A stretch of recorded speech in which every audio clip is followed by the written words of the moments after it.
Hello दोस्तों, मैं निमी कुमारी उपस्थित हूँ एक नए वीडियो के साथ। इस वीडियो में हम जानेंगे वर्ण, अक्षर, शब्द एवं वाक्य, वो भी इंग्लिश में। इंग्लिश का मतलब हिंदी और इंग्लिश दोनों में। तो चलिए शुरुआत करते हैं वर्ण से। वर्ण किसे कहते हैं?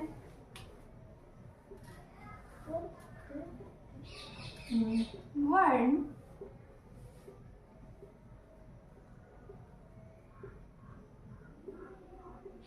कहते हैं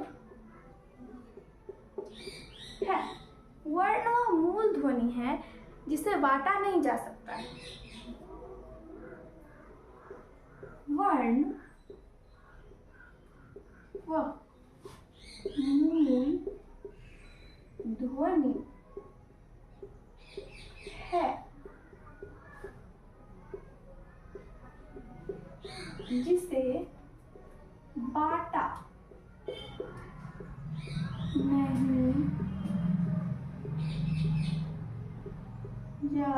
ध्वनि है जिसे बांटा नहीं जा सकता है। वर्ण वह मूल ध्वनि है जिसे बांटा नहीं जा सकता। यहाँ मैंने कहा कि वर्ण वह मूल ध्वनि है। ध्वनि का मतलब साउंड। जैसे अब हम एक वर्ड लेते हैं कलम, तो ये क्या हो रहा है? इसमें से साउंड आ रही है, साउंड निकल रही है, ये ध्वनि प्रकट कर रहा है। तो अगर हम इस वर्ड को बांटे तो क्या हम इसे बांट सकते हैं? हाँ, हम इसे बांट सकते हैं, जैसे क, ल, म। और अगर हम बात करें कि हम क्या सिर्फ क को बांट सकते हैं? नहीं, हम क को नहीं बांट सकते। दोस्तों, वर्ण और अक्षर में बस थोड़ा सा डिफरेंस है, जिस पर हम बाद में चर्चा करेंगे। ये दोनों सामान्यतः एक जैसे ही हैं। अब हम जानेंगे अक्षर के बारे में। अक्षर किसे कहते हैं?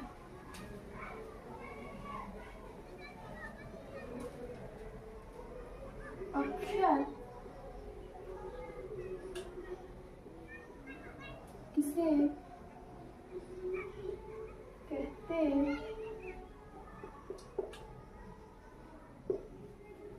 अक्षर भाषा की आधारभूत इकाई है जिसे बांटा नहीं जा सकता है। अक्षर भाषा की आधार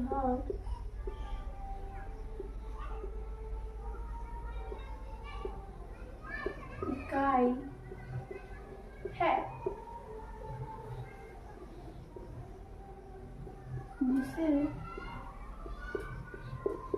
बांटा नहीं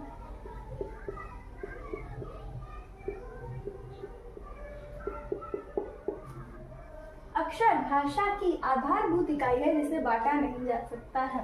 मैंने आपको पहले ही बताया था कि वर्ण और अक्षर सामान्यतः एक जैसे ही होते हैं। अब ये तो बात हो गई हिंदी की। अब हम बात करते हैं इंग्लिश में। इंग्लिश में अक्षर को लेटर बोलते हैं, मतलब अक्षर और वर्ण दोनों को इसमें लेटर ही बोलते हैं। So what is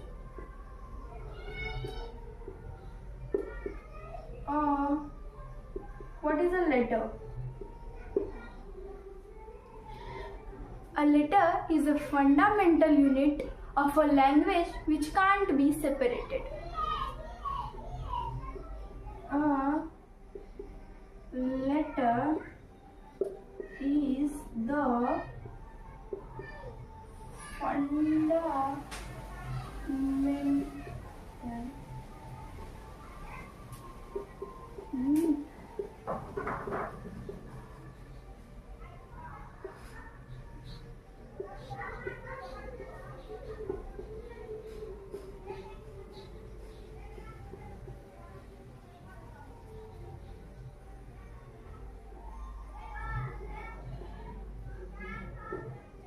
A letter is the fundamental unit of a language which can't be separated. English में वर्ण हो या अक्षर, उसे हम लेटर ही बोलते हैं। उसमें लेटर में जैसे A, B, C, D, मतलब ये A, B, C, D जो होते हैं, अगर ये नहीं होंगे तो हम कैसे वर्ड्स बनाएंगे? इसीलिए ये सबसे छोटी इकाई मतलब फंडामेंटल यूनिट कहलाती है। अब चलिए बात करते हैं वर्ड्स मतलब शब्द की। शब्द किसे कहते हैं? What is a word?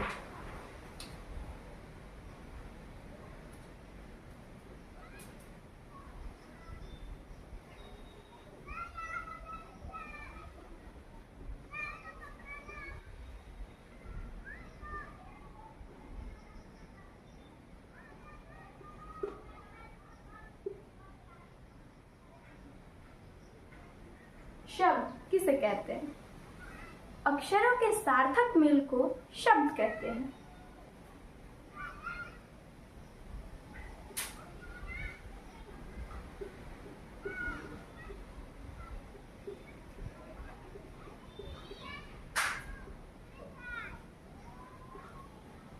Mail को शब्द कहते हैं।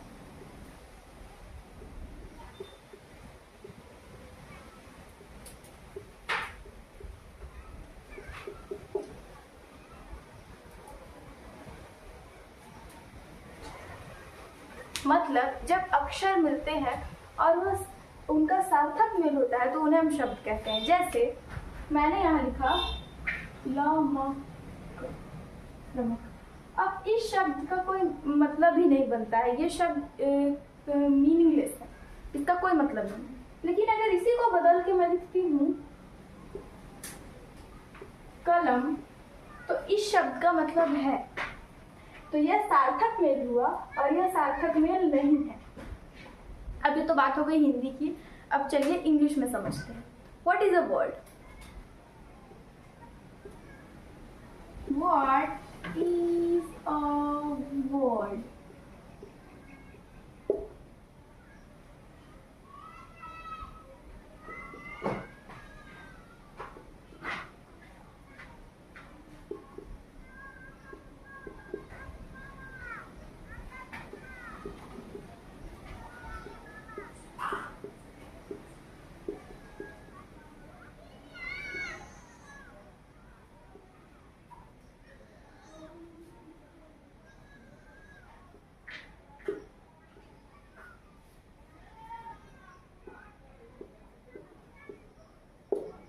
A meaningful group of letters is called a word.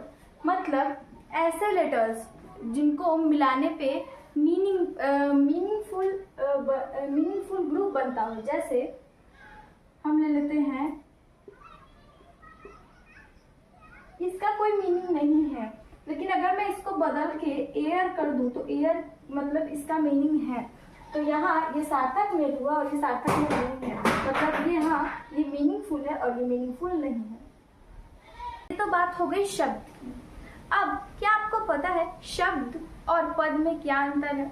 शब्द जैसे हम कहीं लिखते हैं कलम,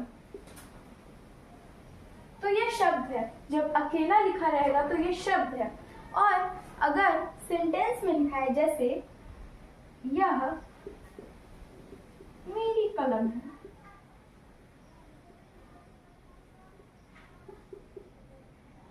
तो यहाँ कलम जो है वो टर्म है, मतलब ये पद है। वाक्य में प्रयुक्त होने वाले शब्द पद कहलाते हैं। अगर ये अकेले से लिखा रहेगा तो ये रहेगा शब्द, और यह वाक्य में है तो ये हो जाएगा पद। पद को टर्म्स बोलते हैं, इंग्लिश में इसे टर्म्स बोलते हैं।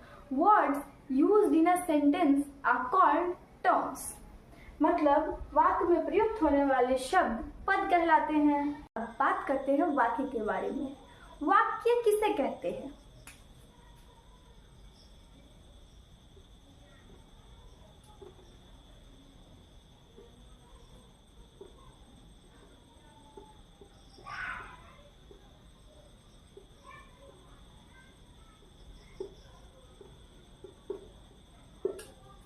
शब्दों के उचित क्रम को वाक्य कहते हैं।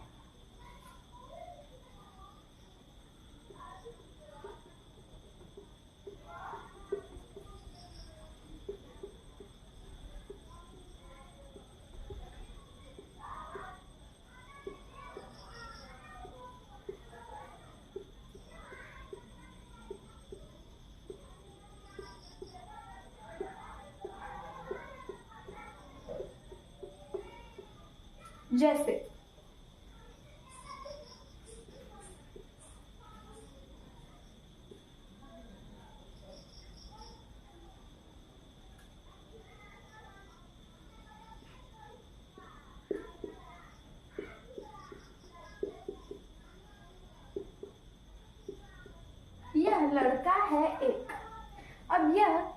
वाक्य नहीं है, क्योंकि यह करेक्ट ऑर्डर में नहीं है, तो यह वाक्य गलत हो जाएगा।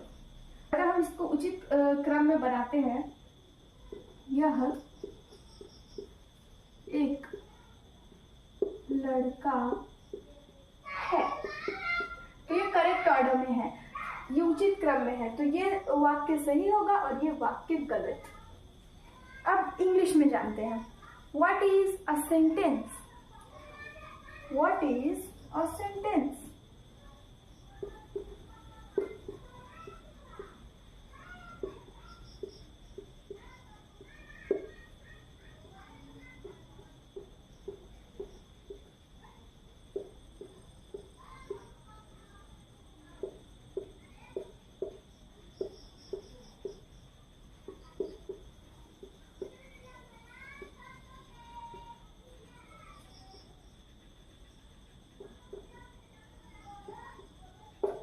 इसमें भी वही बात हो गई, a correct order of words is called a sentence, मतलब शब्दों के उचित क्रम को वाक्य कहते हैं।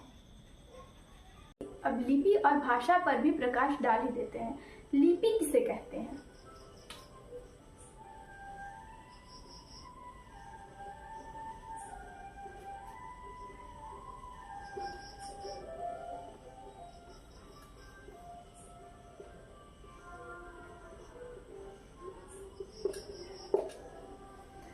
भाषा के संकेतों या चिन्हों को लिपि कहते हैं।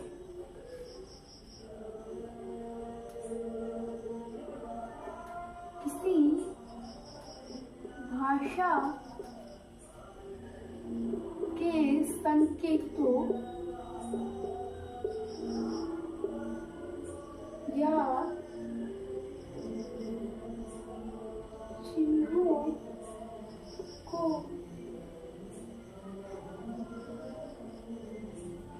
लिपि कहते हैं। The symbol of a language is script. लिपि को इंग्लिश में स्क्रिप्ट बोलते हैं। The symbol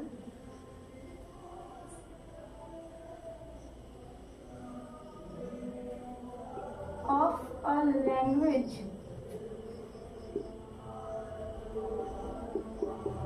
is script. लिपि जैसे संस्कृत और हिंदी भाषा देवनागरी लिपि में है, पंजाबी गुरुमुखी लिपि में है, अंग्रेजी रोमन और उर्दू अरबी लिपि में है। अब हम जानेंगे भाषा के बारे में। भाषा क्या है?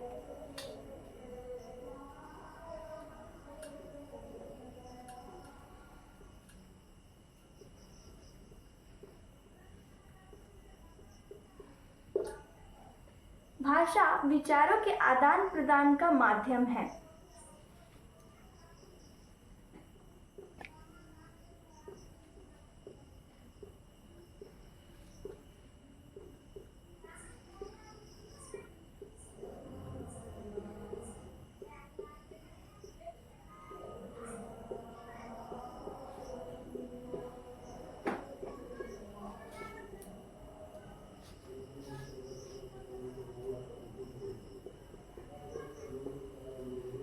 मतलब भाषा से हम अपनी बातें एक दूसरे तक पहुंचाते हैं और वो आदमी वो बातें हम तक पहुंचाता है।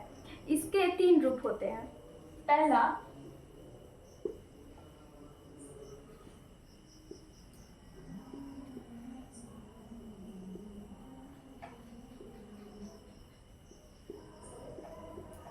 लिखित भाषा, दूसरा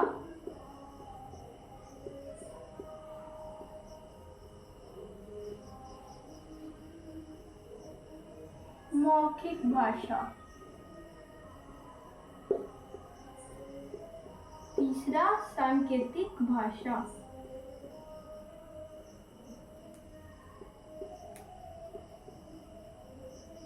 लिखित भाषा में हम अपनी बातें एक दूसरे को लिखकर पहुंचाते हैं। जैसे एक एग्जांपल से समझते हैं, जैसे न्यूज़पेपर में वो बातें हम तक पहुंचाई जा रही है। जब हमारे पास न्यूज़पेपर आता है तो वो बातें हम तक पहुंचाई जाती है और हम उसमें पढ़ते हैं, खबरों को हम पढ़ते हैं, तो वो विचारों का आदान प्रदान है, मतलब विचार हम तक पहुंच रहे हैं। अब बात करते हैं मौखिक भाषा के बारे में। मौखिक भाषा का मतलब जो हम आमने सामने बात करते हैं या हम फ़ोन पे बात करते हैं, तो वो हुई मौखिक भाषा। फिर तीसरी सांकेतिक भाषा, जो हम संकेतों से समझते हैं, उसे हम सांकेतिक भाषा कहते हैं। मैं मिलूंगी आपसे अगले वीडियो में। धन्यवाद।